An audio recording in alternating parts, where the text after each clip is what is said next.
Hello दोस्तों, कैसे हो आप लोग। आई होप कि अच्छे होंगे। स्टडी विथ मी चैनल में आपका स्वागत है। आज हम बात करेंगे बहुभाषिता का अर्थ। इसके अर्थ को जानते सबसे पहले, इसके बाद इसके प्रकार को जानेंगे, इसके बाद इसकी परिभाषाएं को जानेंगे और बाकी प्रकृति वगैरह को अगले दिन जानेंगे। ठीक है, इनकी विशेषता को अगले दिन जानेंगे। बहुभाषिता शब्द बहु और भाषिता दो शब्दों से मिलकर बना है, जिसमें बहु का अर्थ होता है बहुत एवं भाषिता का अर्थ होता है भाषा का अर्थ होता है क्या, भाषा का अर्थ से हमारा तात्पर्य भाषा है। अतः बहुभाषिता का अर्थ है बहुत यानी एक से अधिक भाषाओं का प्रचलन। अतः बहुभाषिता से हमारा तात्पर्य है किसी क्षेत्र में एक से अधिक बोली जाने वाली भाषा। जैसे हमारे भारत में अनेक भाषाएं बोली जाती है, जैसे बिहार में भोजपुरी, पंजाब में पंजाबी, राजस्थान में राजस्थानी, हरियाणा में हरियाणवी ऐसे बोले जाते हैं ना। इसी प्रकार एनसीएफ ने इसे एक संसाधन के रूप में बताया है। नोम चॉम्स्की ने कहा है कि प्रत्येक बालक में भाषा सीखने की क्षमता जन्मजात ही होती है। इनके अनुसार एक यूनिवर्सल ग्रामर होती है, इसके सिद्धांत सामान्य गुण है एवं मानक चर होते हैं, जिनका संबंध भाषा में पाई जाने वाली विविधता से है। हमारे देश में लगभग 1632 भाषाएं बोली जाती है। इस प्रकार भारत एक बहुभाषी देश है।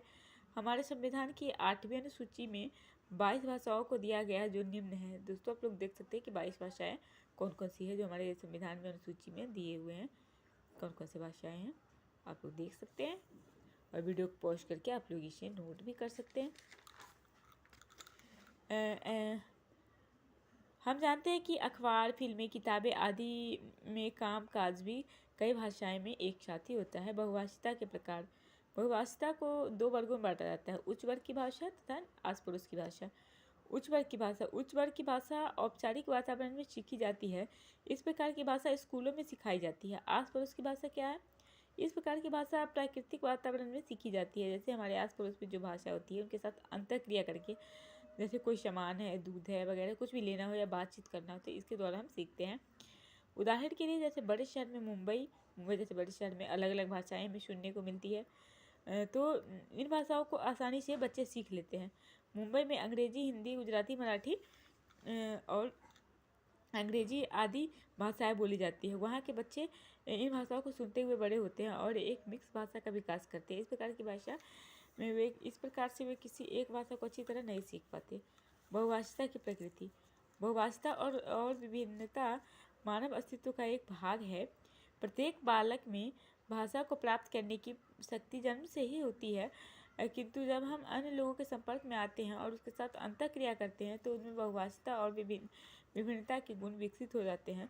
जैसे पंजाबी बोलने वाले के संपर्क में पंजाबी, बिहारी के संपर्क में बिहारी आदि बोलने लग जाते हैं, बिहारी के संपर्क में भोजपुरी आदि बोलने लग जाते हैं। जिस प्रकार जैव विविधता किसी जंगल को उन्नत बनाती है, उसी प्रकार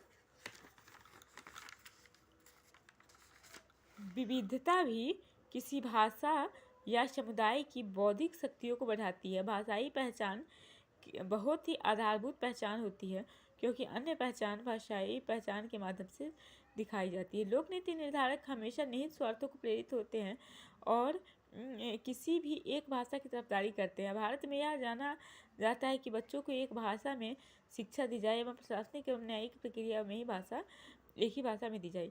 देखा जाए तो उच्च वर्ग की भाषा पर बल दिया जाता है, अल्पसंख्यकों की भाषा के साथ भेदभाव किया जाता है। भारत में विभाजन के बाद हिंदी बोलने में हिंदुस्तानी भाषा में कोई रुचि ना दिखाई और उसी तरह उर्दू वालों ने हिंदी भाषा को नकार दिया।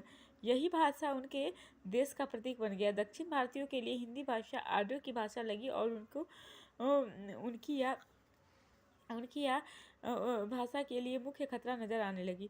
आज हिंदी और अंग्रेजी भाषा की ऑफिशियल भाषाएं हैं तथा दूसरी ओर उर्दू आज भी अपने जीवन के लिए संघर्ष कर रही है। आज़ादी के पहले बोली जाने वाली भाषा आज लगभग समाप्त हो चुकी है। यह भाषा कभी कभी भारतीय बॉलीवुड फिल्मों में दिखाई देते हैं। परिभाषाएं क्या है? बहुभाषिता दो या दो से अधिक भाषाओं के बोलने समझने की प्रचलन है, अर्थात ऐसे व्यक्ति दो या दो से अधिक भाषा बोल सकते हैं, समझ सकते हैं, बहुभाषी कहलाते हैं। इनकी परिभाषाएं विभिन्न मनोवैज्ञानिकों ने इस प्रकार दी हैं। एलन दुबे ने क्या कहा है? बहुभाषिता का तात्पर्य समाज में प्रयुक्त उन विभिन्न भाषाओं के प्रयोग से है जो कि विचार विनिमय के प्रयोग से होता है।